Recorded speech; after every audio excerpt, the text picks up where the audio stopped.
Olá, como é bom estarmos aqui de novo, meditando na Palavra de Deus. E hoje eu trago um tema que está ligado no nosso dia a dia. Os fardos que nós temos que carregar na nossa alma, no nosso psique. Mensagem que eu queria ter até esse título, Os Fardos.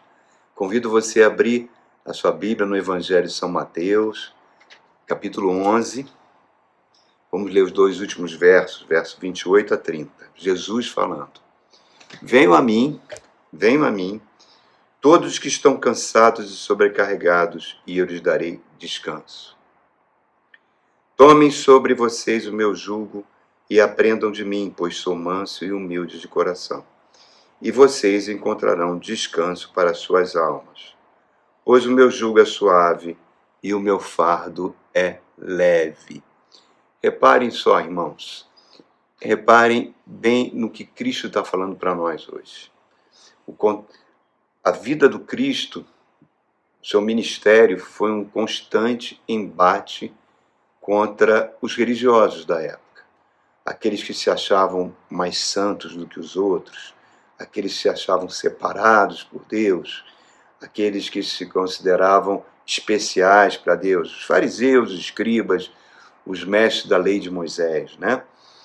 E esses mestres, esses rabinos ou rabis, né, eles tinham discípulos e grande parte deles estudavam a lei de Moisés e, no detalhe, chegaram a criar um conjunto de conhecimentos e saberes baseados na interpretação dessa lei de Moisés. Esse conjunto de saberes permanece até o dia de hoje e é utilizado pelos rabinos, chamado de Talmud.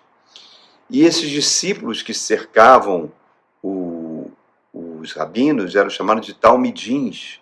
E esse conjunto de ensinos, de regras, principalmente regras criadas por homens, baseada na interpretação da lei, era chamada de jugo.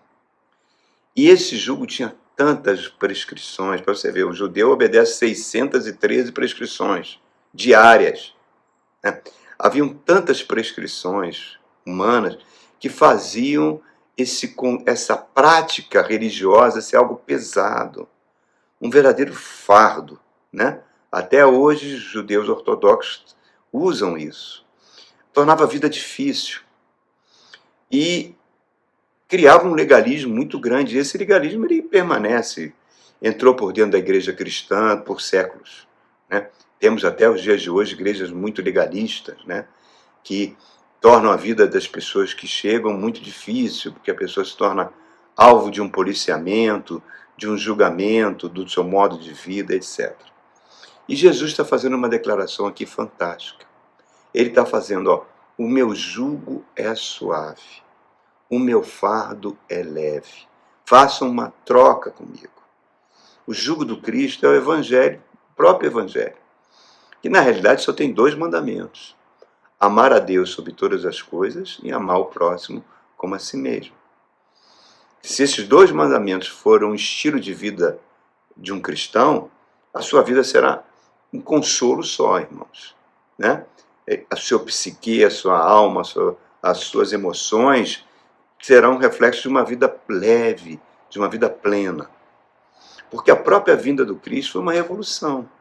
Se você estudar as religiões que existiam fora o judaísmo, né, porque o cristianismo o judaísmo deu partida no cristianismo, né, como religião definitiva.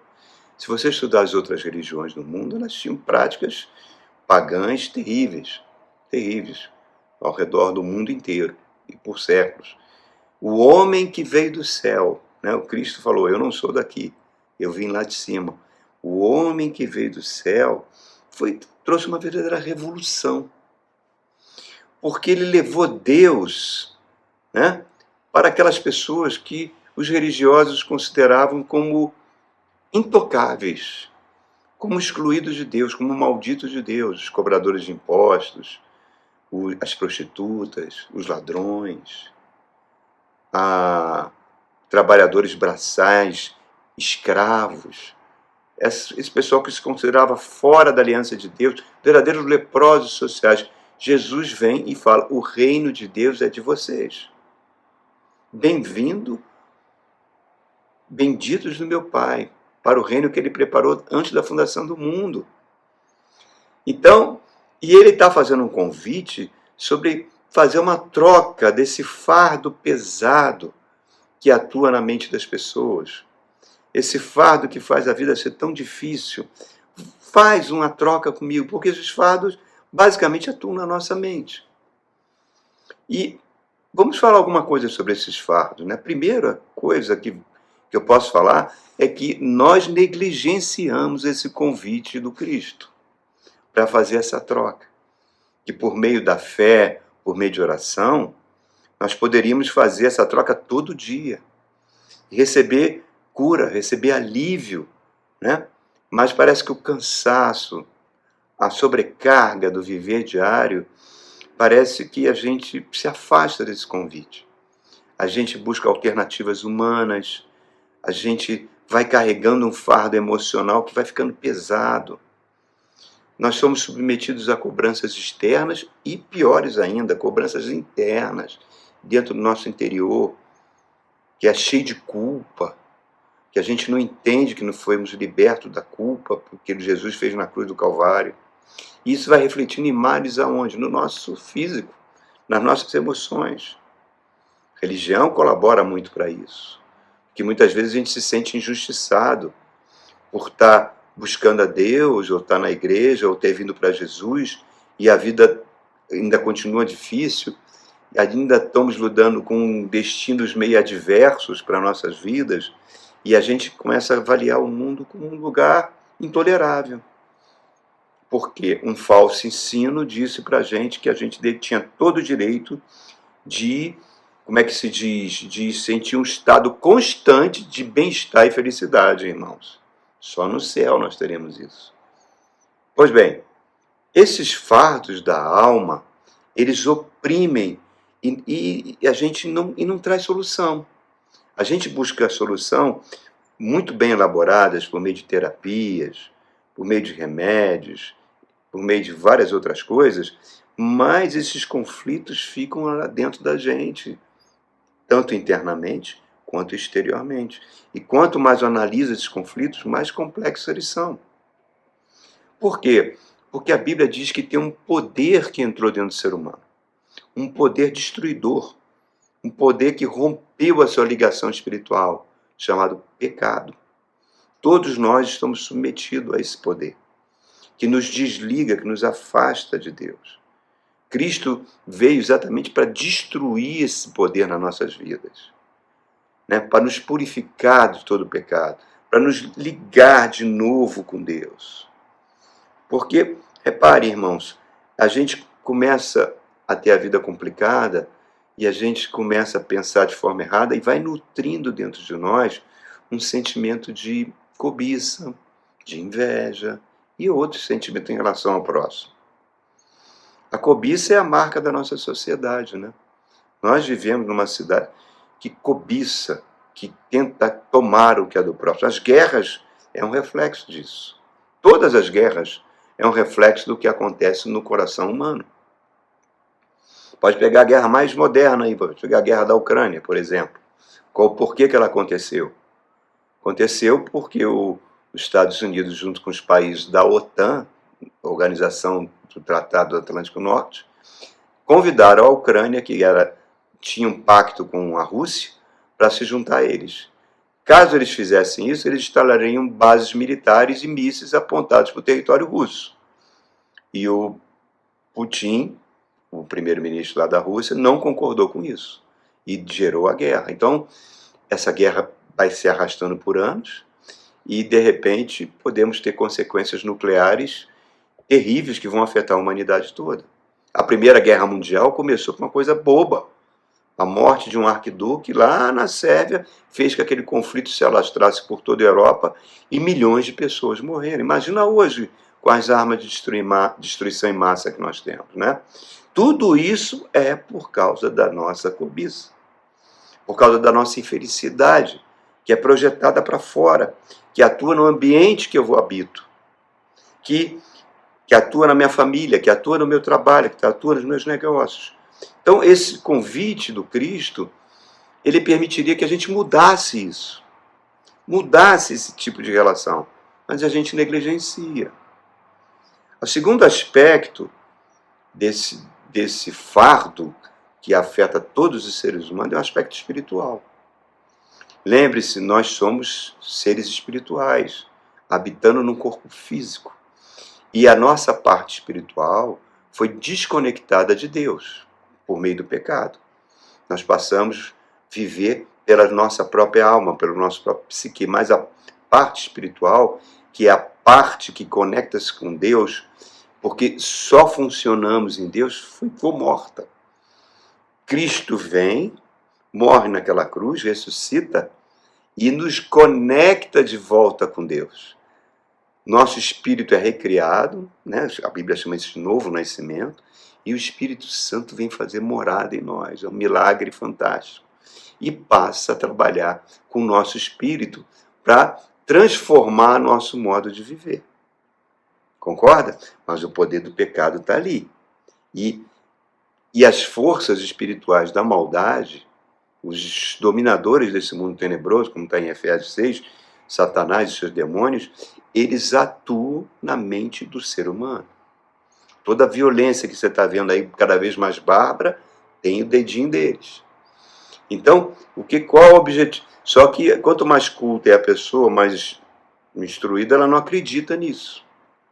Ela tenta levar tudo para o campo da psique humana. E com isso, a gente vai ignorando a ação deles e vamos anestesiando a nossa consciência em relação à influência desses espíritos. Ficamos menos alerta e eles vão agindo com mais liberdade. Então, é importante que a gente tenha essa consciência. Tenha essa consciência que também tem um mundo espiritual. E esse mundo espiritual atua trazendo fardos imensos. A Bíblia diz que eles lançam pensamentos destruidores na mente humana. São chamadas de as setas inflamadas do maligno. Mas como a nossa fé fica enfraquecida, a gente não defende disso. E muitos desses pensamentos estão vindo de fora e a gente acha que está vindo de dentro de nós, da nossa própria mente. Não estão. E isso gera muito problema emocional nas pessoas. O fardo aumenta. Terceira coisa que aumenta o fardo da nossa vida é o nosso passado. As coisas que aconteceram no nosso passado bloqueiam muitas vezes qualquer mudança interior. A vida não é transformada porque nós estamos com tantas feridas abertas desde a nossa infância, né? Aquela criança de 7 anos que foi ferida, machucada por pais que eram muito ocupados, que não davam atenção, ou por pais que eram duros, pais que eram violentos, pais que eram abusadores, e essas feridas ficam na nossa alma. Ficam por toda a vida, irmãos. E ficam atuando na nossa mente, fazendo que a gente tenha atitudes tóxicas, destrutivas, que sabotam a nossa vida. A gente fica exigindo ser reparado pelos danos que fizeram conosco. E essa carga é muito pesada, porque nós olhamos a vida como uma criança ferida. E vamos criando um determinismo diabólico na nossa mente. Ah, eu nasci assim, vou morrer assim. Ah, eu estou sofrendo assim porque é a vontade de Deus. Nós vamos nos conformando com esse tipo de coisa e vamos travando os planos de Deus para a vida da pessoa. A pessoa é salva, não vai para o inferno, mas tem uma vida opressa. E Cristo está trazendo a solução, trazendo o seu jugo. Lance o seu fardo sobre mim e aprendei de mim. Né? Aprendei de mim. Então, repare, a solução começa aí. Quando ele diz, eu sou manso e humilde, não é que ele fala lá nas bem-aventuranças, bem-aventurados os humildes de espírito, porque deles é o reino do céu. Bem-aventurados mansos, que herdarão a terra. Característica do próprio Cristo. E o que é interessante e o que é fantástico é que Filipenses capítulo 2 diz que tenhamos tenhamos o mesmo comportamento, o mesmo modo de vida, o mesmo estilo de vida que Jesus teve, o qual, sendo Deus, não julgou com usurpação em ser igual a Deus. Antes mesmo se esvaziou, assumindo a forma humana, sendo reconhecido figura humana, assumindo a forma de escravo e sendo obediente até a morte de cruz. A si mesmo se humilhou. E Deus o exaltou de tal modo que lhe deu um nome, que está acima de todo nome, para que ao nome do Cristo todo joelho se dobre, tanto nos céus, quanto na terra, quanto debaixo da terra, e confesse que Jesus Cristo é o Senhor, para a glória de Deus. Tudo isso vai acontecer, irmãos. Quer você creia, quer não. Então, ele mesmo falava, eu não faço nada por mim mesmo. É o Pai que faz em mim. Ele tinha uma vida de completa dependência do poder do Espírito Santo. Se a gente não fizer isso, irmão, a vida fica muito difícil. Então eu queria dar 3 caminhos, claro que pode existir outros, mas eu queria dar 3 caminhos, falar sobre 3 caminhos para que a gente dependa mais do Espírito Santo de Deus, que é o maior presente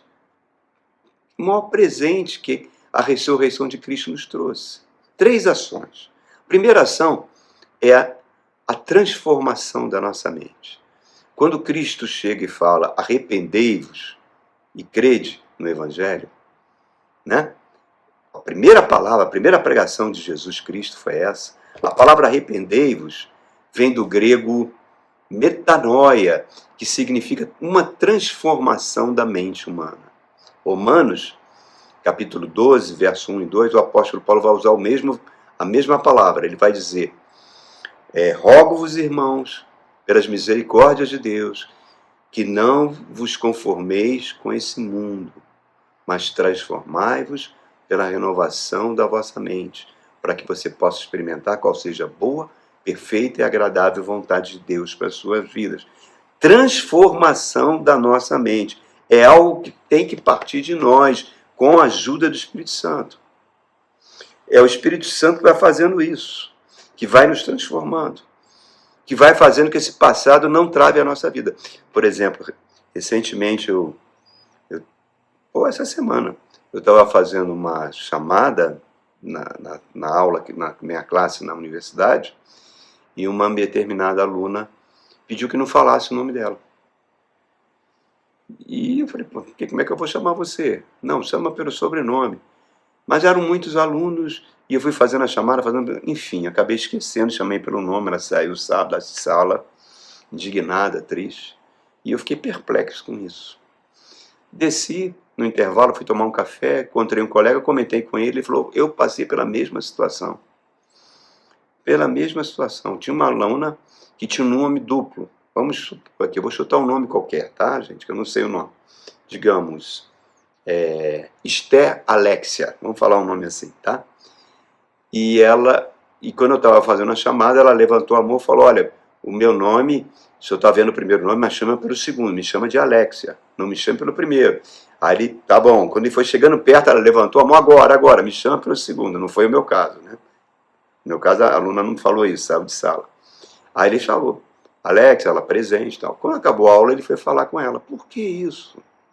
Por que não pode chamar o seu nome? Ah, porque o desgraçado do meu pai, quando eu nasci, me deu esse primeiro nome, Esther, que era o nome da amante dele que trouxe tanto sofrimento para a vida da minha mãe.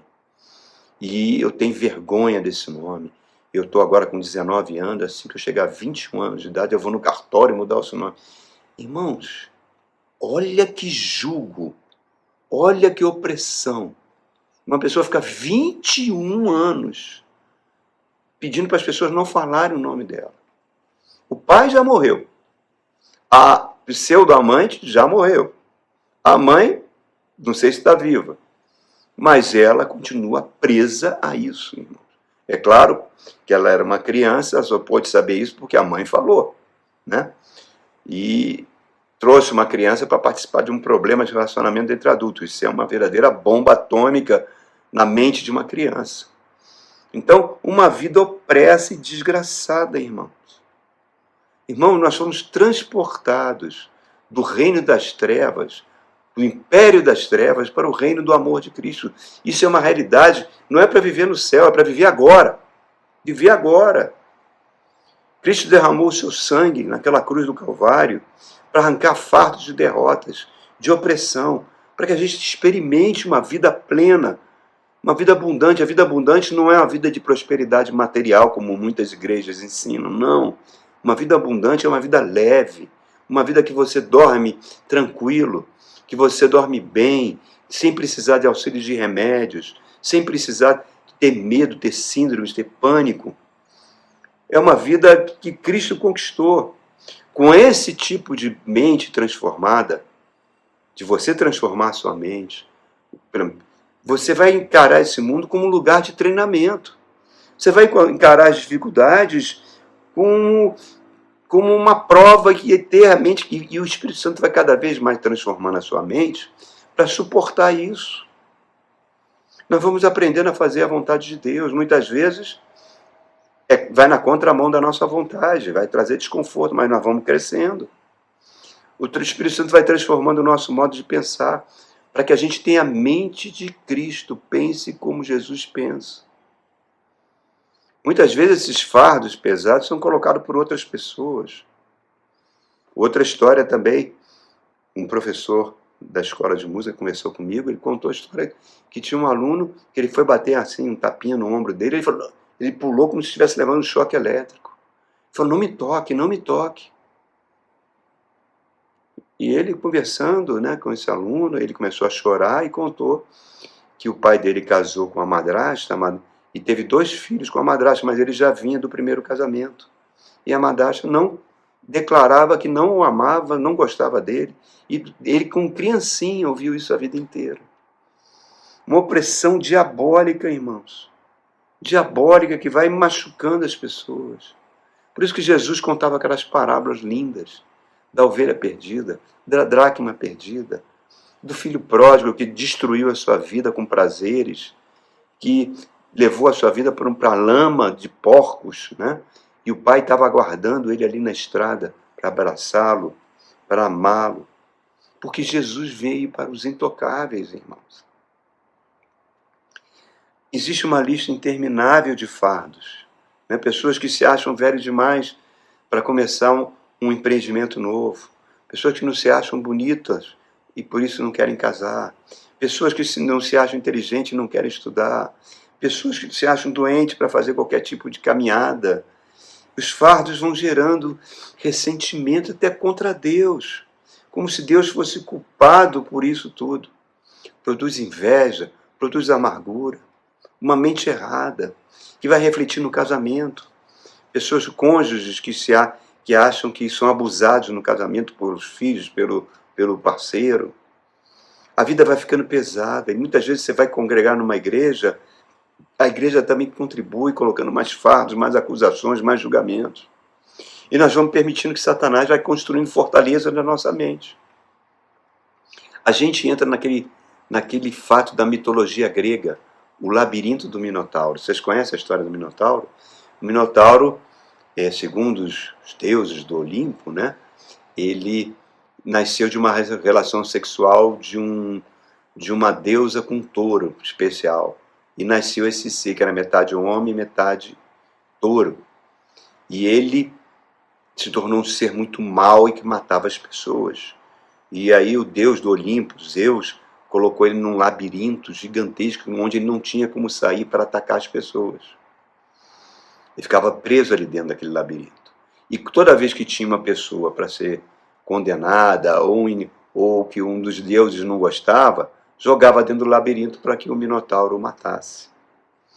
Como é que o Minotauro atacava? A pessoa ficava tentando procurar uma saída daquele labirinto, ali procurando, não conseguia, ficando cansado, até que vinha o Minotauro e o atacava num estado de cansaço completo da alma. Essa parece que é a nossa vida, parece que nós vamos entrando num labirinto. A história termina quando Teseu, um herói grego, recebe de uma deusa grega uma espada do próprio Zeus, uma espada especial para matar o Minotauro. Mas ele tinha que entrar com um fio vermelho, um fio de lã escarlate, que ele amarrou na entrada do labirinto e foi desenrolando esse fio para não se perder quando saísse. Olha quantos símbolos. Permita usar só essa simbologia. A espada do próprio Deus lembra a espada do Espírito Santo, que é a palavra de Deus. Eu não posso abrir mão da palavra. Isso que eu estou fazendo aqui para você, pregando a palavra. A palavra é um alimento para o nosso espírito, ela que nos transforma. E esse fio de cor de sangue lembra o sangue de Jesus, que nos purificou do pecado. Porque eu não preciso carregar nenhum tipo de fardo, que eu preciso é viver pela fé. Porque a palavra de Deus produz fé.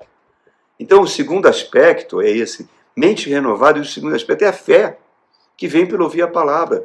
Hebreus 11 diz que a fé não se baseia nas coisas que a gente vê ou espera. Ela é sobrenatural. E diz que Deus fica zangado quando a gente se aproxima dele sem fé. Porque sem fé é impossível agradar a Deus. Então o convite de Jesus é alicerçado na fé. Eu me aproximo de Deus não pelo que eu vejo, nem porque eu sinto, nem pelo que está acontecendo comigo, e sim pelo que Ele é. Eu acredito em Deus, muito bem, os demônios também acreditam e tremem, como diz Tiago. Então não é só crer, é uma atitude de vontade de fazer a minha vida funcionar, porque eu sei quem Deus é, eu sei que Ele se importa comigo. Então o que acontecer comigo está debaixo do controle do Pai. O que fizeram comigo, eu sei que pode ser doloroso, mas Deus está no controle da minha vida. Eu sei que de alguma forma isso vai cooperar para o meu bem. Ele conspira ao meu favor. Eu não entendo, mas eu confio nele. Não importa o que me aconteça. Então, irmãos, eu fico sabendo que Deus é amor, me ama, e não pelo que Ele pode fazer ao meu favor. O médico disse uma coisa ruim sobre a minha saúde. Ok, vamos tentar obter curas, vamos fazer tratamentos, mas no fundo do meu coração eu sei que aquilo está cooperando para o meu bem. No século XIX, fizeram um estudo das 100 personalidades cristãs, homens e mulheres cristãos, que tiveram a vida difícil, muito difícil, mas mesmo assim, pela sua fé, transformaram a humanidade. Beethoven foi um, Louis Pasteur foi outro. E tiveram pessoas que usaram o sofrimento como adubo para crescerem e avançarem. Recentemente temos o exemplo aí de Joyce Meyer, uma pregadora americana que abençoa a vida de muitas pessoas com seu ministério. E ela mesma diz que a vida foi muito complicada, porque desde bebezinho o pai a violentava. O pai violentou ela até como qual jovem adulta. Tenta imaginar isso. Qual mulher que conseguiria ter o mínimo de estrutura? E mesmo assim, ela buscou o Senhor, se converteu, continuou caminhando com o Senhor, casou e virou pastora. Mas mesmo assim ela era profundamente feliz. Ela não reconhecia, não respeitava o seu marido, porque toda a figura masculina lembrava o seu pai, o abusador. E levava uma vida desgraçada. Ela mesma conta isso no seu casamento. Passado muito tempo ela orando, buscando o Senhor, pedindo para o Senhor renovar a mente dela, o Espírito revelou para ela: olha, você precisa perdoar o seu pai. Vai lá falar de Jesus para ele. Se ele se converter, você é pastora, batize ele nas águas. Olha só que difícil, irmãos. Ela que foi tão abusada, e ela faz isso. E aí o Espírito vai trabalhando no coração dela, e ela vai reconhecendo a autoridade espiritual do seu marido. E o seu lar vai funcionando, e segundo ela, funciona, ela se tornou um instrumento de cura nas mãos do Espírito Santo. Então, é fé por quê? Pelo que Deus é. Os pagãos se preocupam com o que vão vestir, o que vão comer, né? Agora eu creio, e crer é decisão. Decisão, senão eu me torno um crente igual aqueles crentes que frequentavam a sinagoga de Nazaré. Lembra? Está lá? Jesus está em Lucas, capítulo, quando ele vai na sinagoga de Nazaré, depois de ter feito muitos milagres em Cafarnaum, chega lá, abre o livro do profeta Isaías, na leitura do sábado, e fala: hoje se cumpriu o que está escrito aqui. Eu vim para dar luz aos cegos, para dar língua aos mudos, para fazer os aleijados andares. Então eles começam a ficar indignados com aquilo. Ali que poderia ser o centro de desenvolvimento, de expansão do evangelho. Pelo contrário, aquelas pessoas ficam: ué, esse aí não é o filho do seu José e da dona Maria? Não vimos ele brincar conosco? A família dele não está toda aqui? Como é aquele negócio aí? E agora está dizendo que é Deus, que se cumpriu a profecia de Isaías, e ficaram com raiva dele, que queriam até matar ele. E Jesus fica perplexo, ele não conseguiu fazer milagre nenhum pela falta de fé deles. E assim é a vida de muito crente. Ele não tem fé, não crê. E a terceira coisa, irmãos, é buscar Deus em oração. Buscar o Senhor em oração. Jesus fazia isso o tempo todo. Seu ministério foi um ministério de oração. Aquilo, entrar na porta do meu quarto, fechar a porta, e orar em secreto para o Pai. Lançar os seus fardos em oração. Isaías 55, ele fala: deixe o perverso o seu caminho e venha para mim, se converta, que eu vou sarar a vida dele, porque minha palavra não volta vazia. A gente fica cansado, sobrecarregado, e esquece de orar, e não entende o que está acontecendo na nossa vida. A fé fica fraca. Precisamos de orar. O Espírito Santo nos ajuda, porque nós não sabemos nem orar como convém, irmãos. Ali em 2 Crônica, capítulo 7, verso 14, se meu povo me buscar, eu virei e irei sarar a sua nação, sarar a sua casa, sarar a sua alma, sarar a sua psique. E uma outra interpretação para a palavra jugo, ela pode ser entendida também como canga de bois, sabe? Antigamente se usava os bois para arar os campos, hoje se usa trator, né? Mas os bois ainda são usados. Então o que havia? Um boi muito forte e muito manso, muito obediente ao dono, que conduzia aquela canga para arar o campo. E um boi que era bravo, que reclamava, que queria fugir da canga, que não queria fazer o serviço, eles botavam junto com o boi manso. E o boi manso ia, à medida, ia amansando o outro boi.